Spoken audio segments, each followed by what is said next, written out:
แล้วพี่น้องน้องปลาไผ่คือใหญ่แท้นี่บ่เจ้าของบ่นี่เด้อเจ้าของน้องปลาเด้อไผ่อยากหาปลาไม่5 โลเท่านั้นนี่เด้อน้องปลาเพิ่นเด้อเดี๋ยวลูกเด็ดไอ้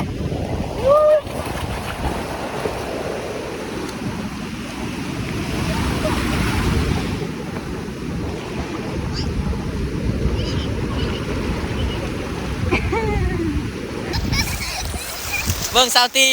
น้ำสิพัดไปแล้วสาวตีจังหน่อยฮะเอายิงอยู่ไหนเหรอพัดหรือตะกี้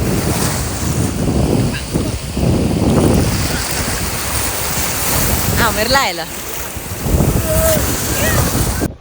ความรู้สึกตอนนี้เป็นยังไง มวนแห้ง มีความสุขป่ะ แม่นแต่ว่าอุ้มถูกก็ได้เล่นเนาะเพราะว่าหมดเงินแล้ว เมื่อเท่าไร โอ้ร้ายแล้ว รายเติบเนาะ แม่น แต่ว่าเมื่อรายกว่าเฮาก็คือไอ้น้องเวียดเนาะ แม่นแต่ว่าก็คุ้มอยู่ได้ เพิ่นนำพาเฮาไปพี่น้องเนาะเป็นพี่น้องกันเนาะอันที่รายอันละเงินนะเพิ่นออกรายกว่าเฮาเนาะ แม่น เพิ่นในซอยเรือเพิ่นอยากให้บ่าวแต่บ้านนอกซาวตีได้เปิดหูเปิดตาทุกคนเนาะ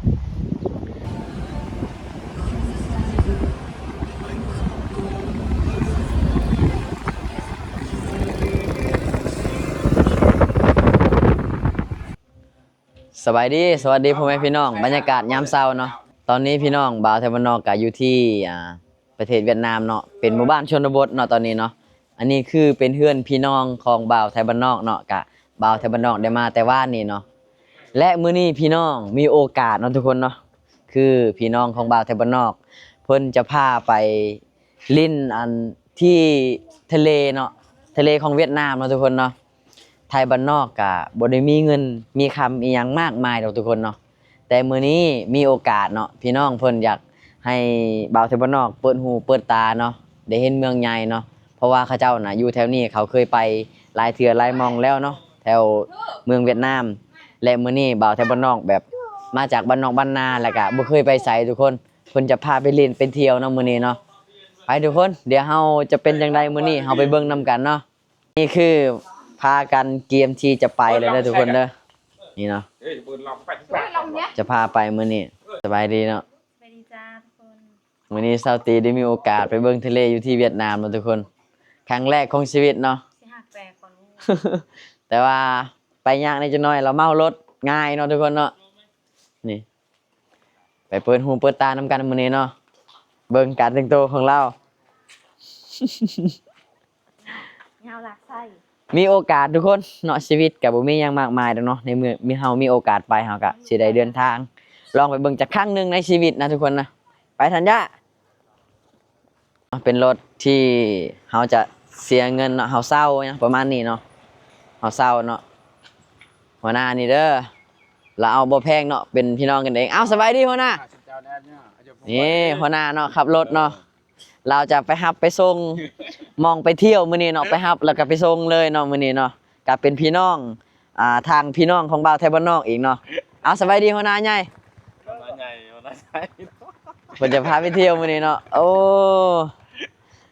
ต้องขอบใจเพิ่นหลายๆเนาะที่จะพาบ่าวไทยบ้านนอกแล้วก็ครอบครัวเปิดหูเปิดตานำกันเนาะที่เมืองใหญ่เนาะไทยบ้านนอกบ่เคยเห็นดอกพี่น้องบ่ค่อยได้ไปดอกเนาะแล้วก็บ่ค่อยได้มีเงินไปแต่มื้อนี้เมื่อมีโอกาสเฮาก็สิได้เดินทางไปนำกันเนาะไปหัวหน้าเนาะไปเบิ่งผู้สาวเวียดนำกันมื้อนี้เนาะไปโอเคนี่เด้อหัวหน้าใหญ่เด้อนี่เด้อเงินเราหลายเด้อ หัวหน้าจอนแท้เด้อรถเด้อช่วยอ้าวจ้า ไม่ทันนะ นั่งอัดเลยกัน เราวิน บ่าวไทยบ้านนอกก็ไปทางครอบครัวเนาะแล้วก็ไอ้น้องเวียดเนาะพี่น้องของบ่าวไทยบ้านนอกก็มาทางครอบครัวเนาะ ตื่นกินได้ มาครบหน้าครบตากันเลยทุกคนเนาะนี่ ลูกเห็ดบูนแล้ว อันนี้คือเกมที่เพิ่นน่ะจะหากแตกเด้อทุกคนเด้อเป็นคนที่เมารถง่ายเนาะ2คนนี่เนาะ ไปแย่งเมารถเขาเนาะ นี่เนาะอ่า เอาดีๆฮะ เมารถง่ายเนาะเพิ่นว่าสิรอดบ่เนาะเซาตีมื้อนี้ หลังไปดาวตัว รอดบ่มื้อนี้ เยอะในอาปัดหลังไปดาวตัวหลังไปดาวหลังไปดาว สบายดีทันยะ อันนั้นนะอยู่ที่ โอเคทุกคนตอนนี้เราก็ได้เดินทางไปแล้วเนาะ บรรยากาศจะเป็นยังไงทุกคนเนาะเดี๋ยวบ่าวไทยบ้านนอกจะมาเก็บภาพให้ทุกคนเบิ่งเด้อเอาวันนี้เพิ่นก็สิมาเพิ่นเปิดเพลงของบ่าวทีมงานของบ่าวไทยบ้านนอกเนาะ เป็นเพลงของบ่าวซ้อนค่ำเนาะบ่าวคอนเนาะเพลงนี้เนาะทุกคนตอนนี้คือไอเวียดเพิ่นจะมาเอาใบมะขามบ่แม่นใบมะขามเนาะใบมักมี่เนาะแก้อาการเมารถนะทุกคนนะเพิ่นว่าดีเนาะเวลาเพิ่นเดินทางไกลเพิ่นจะเอาใบมักมี่เนาะนี่4ใบยำแล้วก็บ่เมารถแน่นอนเพิ่นว่ารับประกันเนาะนี่เพิ่นเอามาให้ซาวตีแล้วก็เอื้อยเพิ่นเนาะเพิ่นว่าเมารถง่ายเพิ่นก็เลยเอาใบมักมี่ให้มายำเนาะ แปะเจอเลยพอแล้ว เอามาแล้วมัน ยับเลื่อนยับเตาอันคือกันหลักของเดือนเท่าไหร่ยกเลือกโบดหลักเลย นี่ ใช่ แกเมารถเด้อ พูดเรียกช่วยเรียก บ้านน่ะ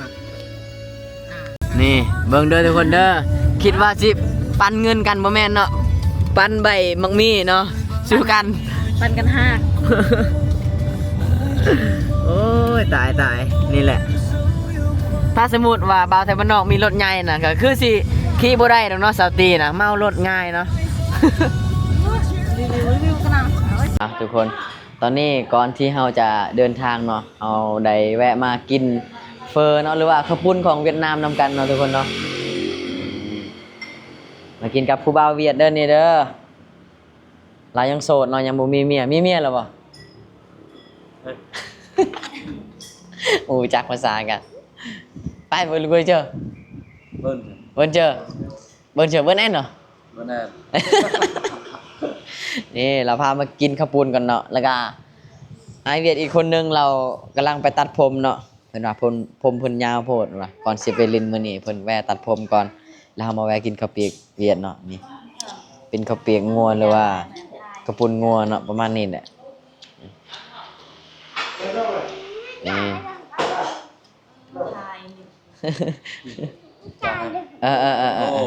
Không phải chạy đâu, 11 chốt nè.นี่เด้อมากินน้ำกันเนาะแซ่บหลายเนาะก่อนเดินทางเอาข้าวปุ้นมาห้องทองก่อนเนาะแต่บ่ฮู้ว่าสิฮอดจักโมงเนาะไปฮอดอันทะเลของเวียดนามมื้อนี้เนาะใช่เยอะต่อกันใช่เยอะต่อกันไม่กล้าไป mưa vô mưa mưa mà thôi thôi chết đó hả ไอ้บ่าวเวียดเพิ่นว่าประมาณ 10 โมงเนาะจังสิฮอดทะเลมื้อนี้เนาะเดี๋ยวเฮาแวะมากินข้าวเปียกก่อนเนาะมาพี่น้องมาทุกคนตอนนี้ในระหว่างการเดินทางเนาะกะยางรถหัวทุกคนเนาะโอ้ยยังบ่ฮอดใส่เลย youtuber phải không à youtuber nổi tiếng Nhà báo à? youtuber บ่ฮู้จักภาษาลาวเนาะข้อยก็บ่ฮู้จักภาษาเวียดวันนี้ สุดยอดนี่แหละจะอันไปดังมือกาตีมือเตะไม่ตะไงดูนะครับทุกคนพี่น้องเรามือข้างหนึ่งนะทุกคนเนาะแต่ว่าเราซ้อมรถได้เนาะโอ้เบิ่งคนเวียดนามโคตรเก่งอีหลีเนาะเบิ่งเนาะมือเพิ่นขาดครั้งหนึงแล้วแต่ว่าเพิ่นยังซ้อมรถได้เนาะยอมรับเลยเนาะลุงเวียดนามคนนี้เนาะโอ้ในระหว่างการเดินทางก็ย่างรถหัวทุกคนยังบ่ทันได้ฮอดทะเลซ้ำเนาะอีกผู้หนึงก็เมารถทุกคนเลยเนาะเอื้อยเพิ่นน่ะสิได้กลับคืนสิทิมเพิ่นไว้นี่แล้วก็โทรลูกชายให้มารับเพิ่นเนาะเราจะทำการจมน้ำเนาะแช่น้ำก่อนว่าอยากสิเบิ่งว่ามันหัวมองใดนะทุกคน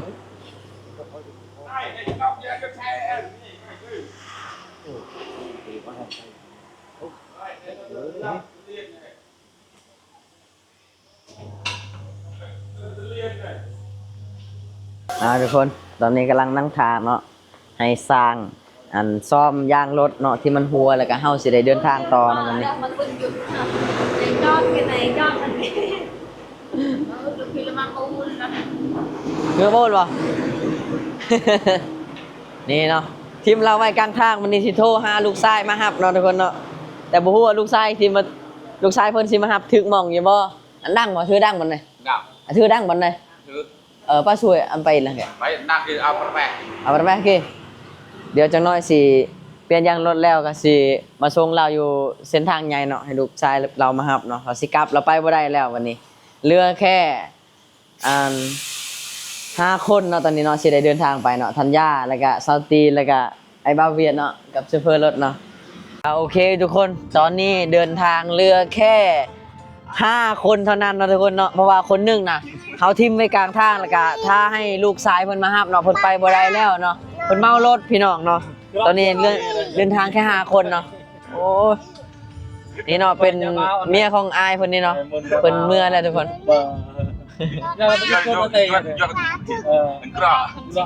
นี่ทุกคนเนาะบรรยากาศมื้อนี้โคตรฮอนเนาะเหมาะกับการไปทะเลคักเลยเนาะ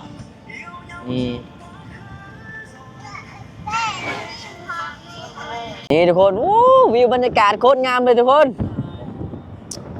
สุดยอดโอ้หักลายเนาะ จะเลือกเราเนาะดูแลกันจะท่องใจแล้ว งามบ่บรรยากาศ งามเลย งามเลยแมันบ่ ไอ้พี่รุกๆแน่ อ๋อ เจ้าว่า ทุกคนเนาะทุกคนฮู้บ่ว่าเนาะแถวนี้น่ะเป็นชนบทเวียดนามเนาะยังมีหมู่บ้านชนเผ่าบรูเด้อทุกคนเด้อและก็เว้าเข้าใจกันกับหมู่บ้านของบ่าวไทยบ้านนอกเนาะนี่คือชนเผ่าบรูของประเทศเวียดนามเนาะทุกคนประเทศเวียดนามนี่เป็นประเทศที่มีธรรมชาติหลายบ่น้อยกว่าประเทศลาวเด้อทุกคนเด้อเนาะมีภูเขาหลายเนาะภูผาป่าไม้หลายเนาะประเทศเวียดนามสุดยอดเลย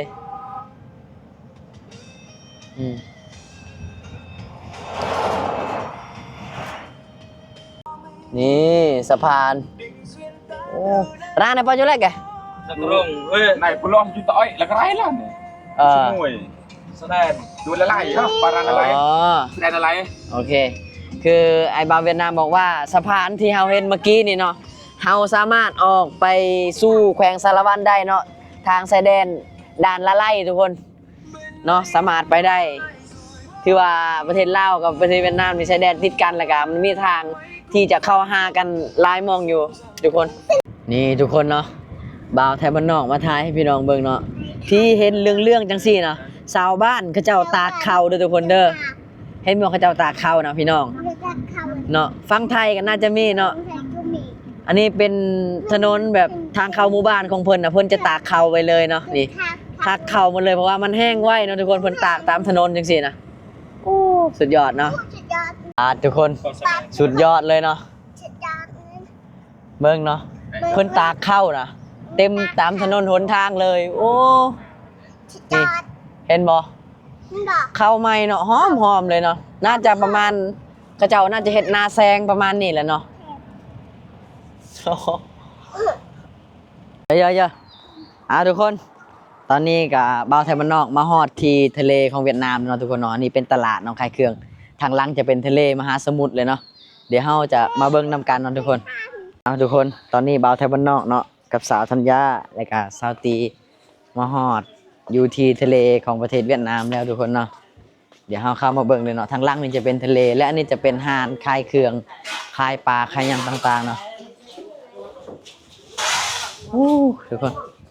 มาฮอดเซยเนาะโอ้ยห้องน้ำแต่ไหลฮะ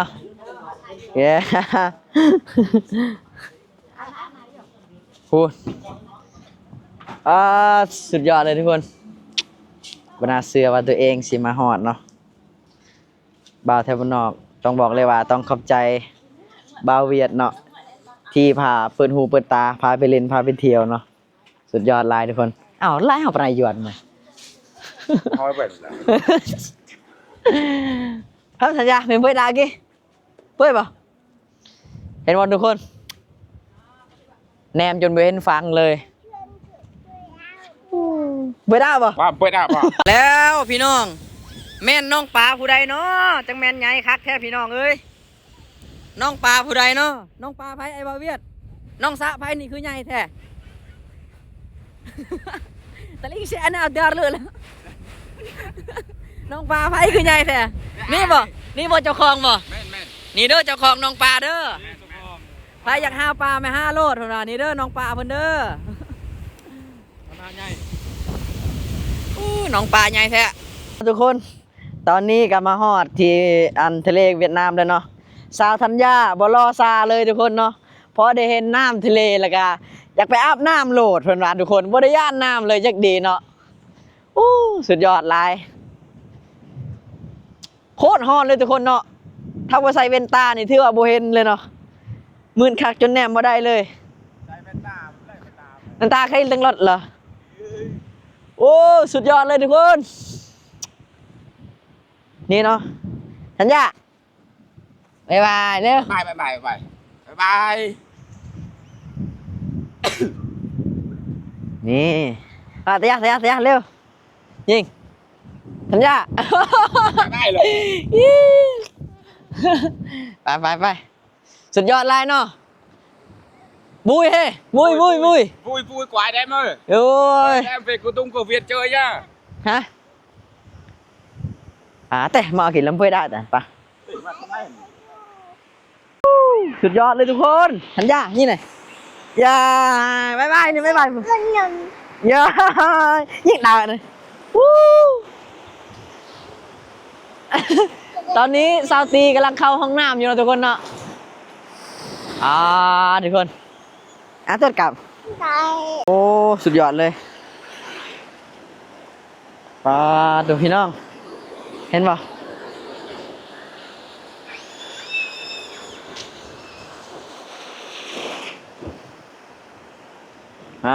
ตัวอันยาอย่าnhư này như rùa hay như này giờ đi ô mẹ đi nhón lại mẹ đi โอ้สุดยอดเลยพี่น้องนี่เนาะ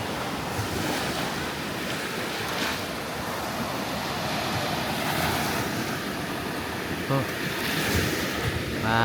เด้ออันใหญ่ เอาทุกคนตอนนี้บ่าวไทยบ้านนอกให้ผู้บ่าวเวียดนามเนาะ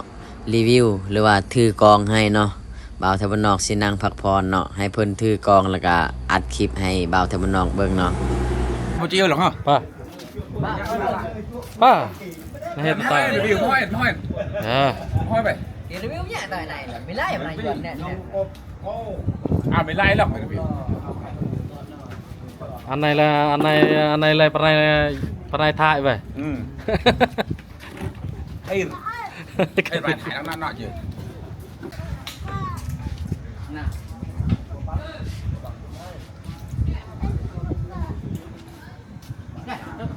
hello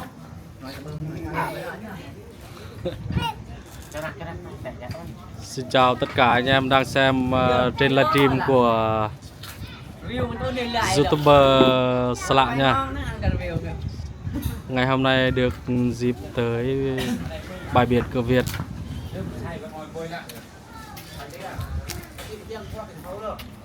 Má.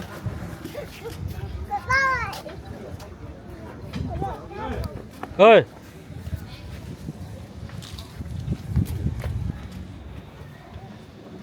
Hiện tại là đang ở bãi biển cửa Việt.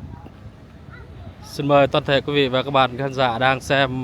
trên YouTuber của Lã cùng nhau ngắm cảnh trên biển cửa Việt.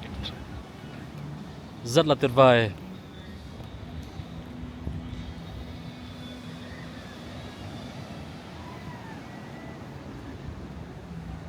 Anh em nào muốn về cửa Việt xin hãy liên hệ qua YouTuber Lã cũng như là số điện thoại của mình 0865492031. Ngày hôm nay được dịp chở các bạn du khách Lào được về đây chơi. Thực sự là một ngày đẹp trời.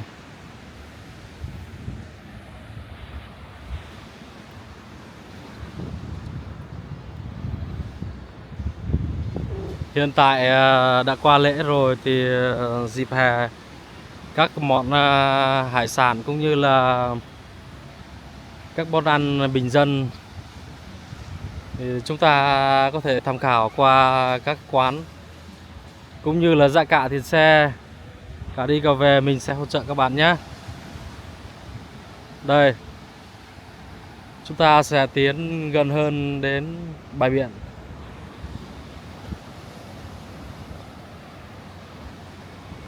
Rất là đẹp đúng không ạ? Rất tuyệt vời.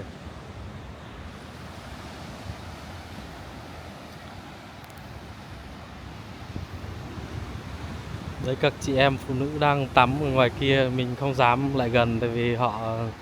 sợ, họ ngại. Mình sẽ qua bên này. Đấy, hiện tại bãi biển đang sóng rất là đẹp các bạn. Các bạn có thể quan sát xem. Đấy, chúng ta tới ra ngoài bãi đây thì chúng ta có thể quan sát được các loại ốc sò. Đây không phải là ốc sò đâu. Đây hình như là cái gì quên nhỉ.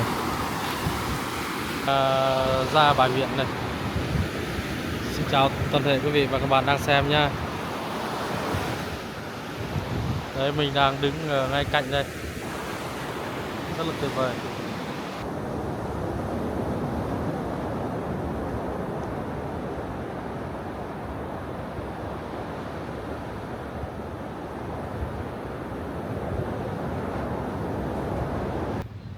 Vâng, đây là chủ nhân của YouTuber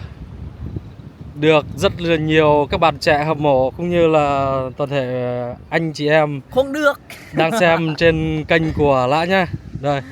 anh đã đến trực tiếp tại bãi biển Cửa Việt nhá. Này, cứ end chọc làmไม này. ทุกคนนี่คือเนาะอายใหญ่เนาะก็เป็นพี่น้องชนเผ่าบรูเนาะอยู่ฝั่งเวียดนามเนาะก็ลืงเคยกับบ่าวไทยบ้านนอกเนาะเพิ่นก็พาบ่าวไทยบ้านนอกเปิดหูเปิดตาเนาะเพิ่นก็พาเอารถชนโตเพิ่นน่ะพาบ่าวไทยบ้านนอกพาลูกเมียบ่าวไทยบ้านนอกครอบครัวไปเล่นเนาะทุกคนเนาะต้องขอบใจเด้อขอบใจอายใหญ่หลายๆขอบใจหัวหน้าเนาะที่พามาเล่นเนาะ ขอบใจ นี่เพิ่นพามาเที่ยวโอ้โคตรมนเลยทุกคนสุดยอดเลยเนาะอันนี้คือทะเลเนาะทุกคนถ้าเฮาสิไปพุ่นก็มีหลายต้องข้ามไปหลายประเทศเลยเนาะอเมริกาพี่พี่ใช่เอ่ยบ่ Trời. เอาเว้าภาษาเวียดหน่อยเชียวหัวหน้า Chào toàn thể quý vị và các bạn đang xem trên kênh của Lã nhá. Ok. Ngày hôm nay đưa Lã đến chơi bãi biển Cửa Việt, các bạn quan sát rất là đẹp. Ai có dịp thì liên hệ qua YouTuber của Lã để mình chở các bạn trực tiếp qua đây thăm cũng như tắm bãi biển của Cửa Việt nhá. Cảm ơn các bạn rất nhiều. Cảm ơn นี่ก็เป็นชนเผ่าบรูฟังเวียดนามเลยทุกคนเด้อถ้าเป็นเว้าภาษาบรูก็ฮู้จักเนาะแต่นี่เราเว้าภาษาเวียดไทยบ้านนอกคือปึกทุกคนเนาะ ทุกคนเดี๋ยวบ่าวไทยบ้านนอกจะพาพี่น้องมาเบิ่งเนาะมองที่เพิ่นขายประเภทปูบ่หรือว่าปลาเนาะของสดจากทะเลเนาะเพิ่นเอามาจากทะเลแล้วก็มาขายเนาะทางพุ่นจะเป็นทะเลเนาะทางนี้ก็เป็นห้างหรือว่าตลาดขายเลยเนาะเดี๋ยวพามาเบิ่งก่อนทุกคนโอ้นี่อันนี้จะเป็นปูเนาะนี่ทุกคนปูสดเลยนี่เนาะ Đà chưa? cân mày này Sầu chín. xào chín Sầu chín. xào chín búเท่าไรเลยทุกคนอันนี้เป็นหอยเนาะจะเป็นหอยสดหมดเนาะอันนี้จะเป็นปลาเนาะทางในน่าจะเป็นปลาทุกคนมันอยู่นี่เนาะจะเป็นปลาเนาะนี่หอยนี่ยังก่อนนี่xem ai hay nhẹ này bằng pro hay nữa đó Nó lừa bài xem ai này, xem ai thế làm quê này kì xem ai hay yuan anh ta đang bài pro này nè anh ta đang bài pro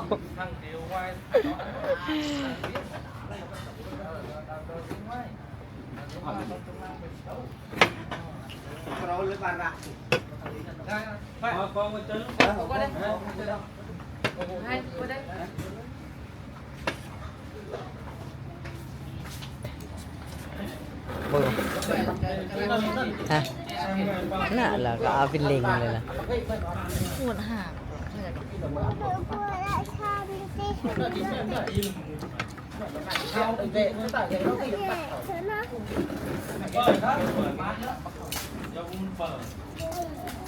นี่นะเป็นเพิ่นขายของกินนะทุกคนโอ้สุดยอดลายเนาะนี่เนาะเพิ่นต้มให้สดๆจังซี่เลยสุกแล้ว nó không tele giờ máy nó cho tele trong cái cái bớt tele nó อย่าดูให้ต่างงานได้เขา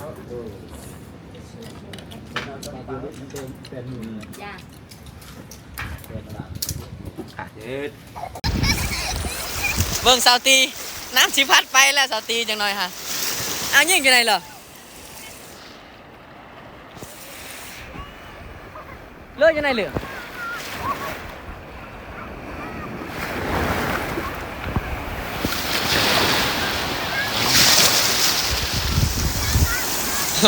สาวพลังเนาะอยู่พุ่นเนาะเบิ่งทุกคนสาวพลัง2 คนเนาะกำลังสิลงเซเนาะโอ้กำลังสิลงไปงมปลาเด้อ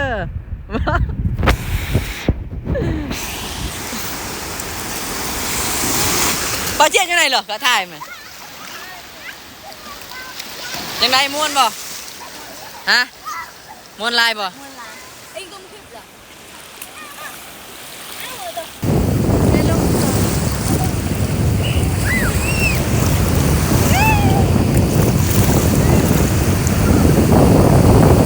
เป็นที่อยู่ไหนตัวป้าหรือตะกี้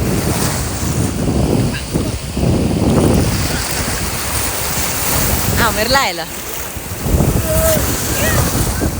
ไม่ได้จ้าทุกคนวันนี้เราก็จะมาอาบน้ำทะเลนั่นเองเนาะมีติดอยู่ ท่านเกินตัว ถ้าอ้อทำรายการไหม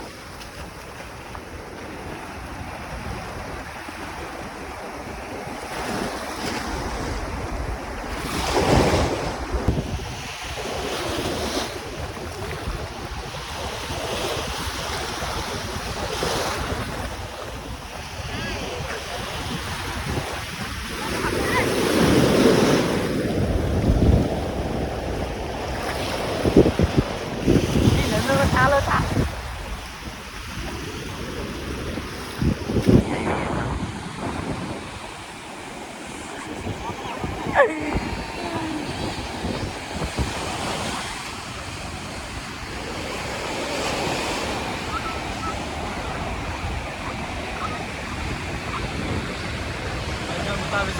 อ้าวตีลังกาแล้วแม่ สีกาเนาะ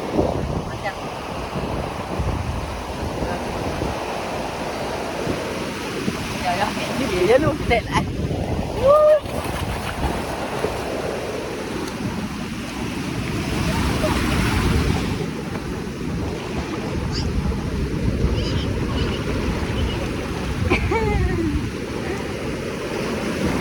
นี่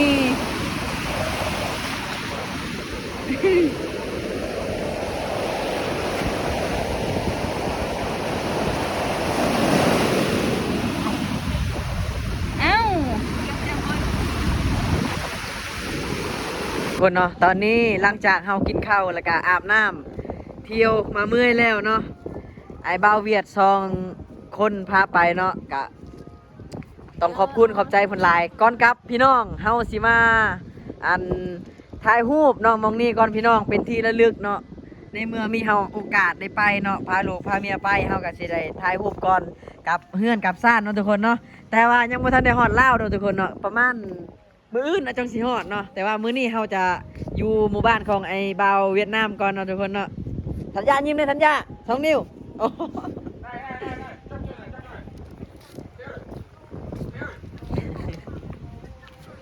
นี่ทุกคนวู้สุดยอดเลย งามลายพี่น้องในยามมื้อแรกเนาะคนสิมาอาบน้ำอยู่นี่หลายทุกคนเลยเนาะยามมื้อแรกก็สิมีคนต่างประเทศเนาะหรือว่าชาวต่างชาติออกมาเล่นเนาะนี่ทุกคนเนาะ ความรู้สึกตอนนี้เป็นยังไง มวนแห้ง มีความสุขป่ะ แมนแต่ว่าอุ้มถูกก็ได้เล่นเนาะเพราะว่าหมดเงินแล้ว เมื่อเท่าไร โอ้ได้แล้ว รายเติบเนาะ แมน แต่ว่าเมื่อรายกว่าเฮาก็คือไอ้น้องเวียดเนาะ แมนแต่ว่าก็คุ้มอยู่เลย เพิ่นนำพาเฮาไปพี่น้องเนาะเป็นพี่น้องกันเนาะอันที่รายอันละ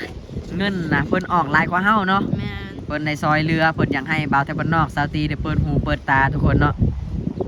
ซาวตีก็ได้เห็นทะเลแล้ว ถ้าเพิ่นบ่ได้พาไปก็คือบ่ได้เห็นเนาะ บริเห็นและสาดนี่ ยากเนาะเพิ่นสิได้ไปเนาะแล้วก็บ่จักทางไปอยากรอดบ่นี่พี่น้องโอ้สุดยอดบรรยากาศเนาะ บ๊ายบาย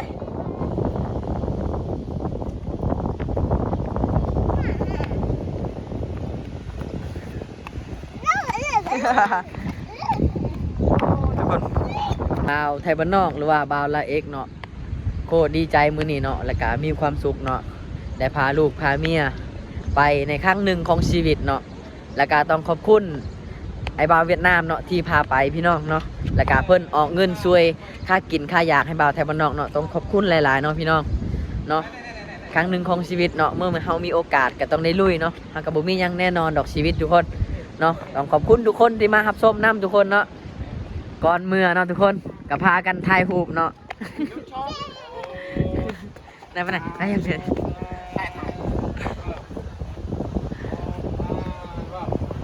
นี่หัวหน้านี่เด้อพาไปเด้อต้องขอบใจเพิ่นเด้อเพิ่นพาไปมื้อหน้าน่ะเพิ่นหาเงินหลายๆเพิ่นสิพาไปอีกเด้อมื้อหน้าเด้อเอ้ยพี่น้องไป โทษจอกให้ไปหนะเนี่ยไปกันไหนโอ้ถ่ายบ้างไหนถ่ายเปล่าเพิ่นก็ถ่ายรูปก่อนบัดนี้เนาะโอเคทุกคนบัดนี้เฮาสิได้เดินทางกลับเฮือนเนาะจากนี้ไปมองที่เฮาจะกลับเฮือนเนาะหรือว่าบ้านของไอ้บ่าวเวียดเนาะประมาณ100 ลักเด้อทุกคนเด้อถ้าสิฮอดเฮือนก็ประมาณ 6 โมงแรงพุ่นแหละเนาะหรือว่า 8 โมงประมาณนั้นแหละเนาะก็แล้วแต่ซูเปอร์เพิ่นขับรถดอกทุกคนเนาะ ถ้าซูเปอร์สำนานก็ฮอดเฮือนไว้ถ้าซูเปอร์บ่สำนานก็บ่ฮอดเด้อนี่ประมาณนี้นี่หัวหน้าเด้อไปวันนี้มือเฮือนนำกันเด้อพี่น้องไปย่าอันนี้คือเป็นตลาดเก่าเนาะตลาดดงห่าเนาะทางไอเวียดนามเพิ่นบอกเนาะแต่ไทยบ้านนอกบ่จักดอกเนาะแต่ได้ยินแต่เพิ่นเว้าในมื้อนี้ได้เห็นตัวจริงเนาะนี่เป็นตลาดเก่าเนาะเขาเรียกตลาดตะไมกันตลาดไม้เขาจะย้ายอยู่เทิงพุ่นนะทุกคนเนาะมีบรรยากาศยามแรงเนาะตลาดเก่าแต่ว่าเขาเจ้ายังขายเครื่องยังคือเก่าเลยเนาะ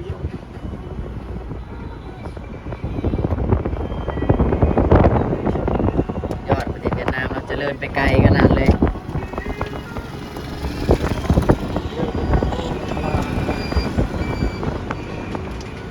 นี่นะทุกคน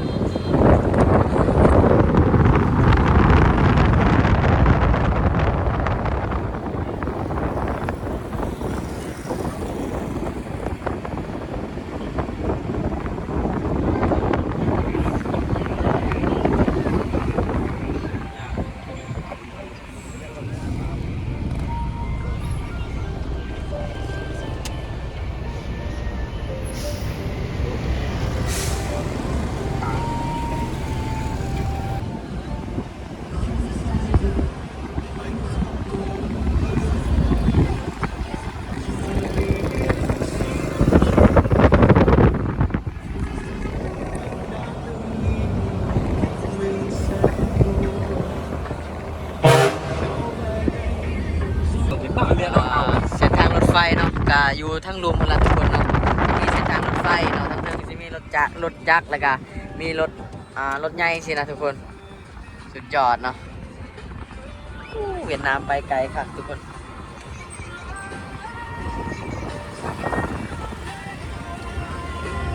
ติดไฟแดงอีกแล้วเนาะอยู่ในเมืองเมื่อไรจะหัดกันตลาดเฮิร์กมองนี่นะไอเวียดเพิ่นว่าเป็นมองที่พวกนักร้องดังเนาะขึ้นมาห้องเพลงตลอดเนาะทุกคนเวลาเขาจะออกงานเนาะเขาจะนับจ้างนักร้องดังมาห้องเพลงอยู่ในนี่เนาะมองนี้เนาะ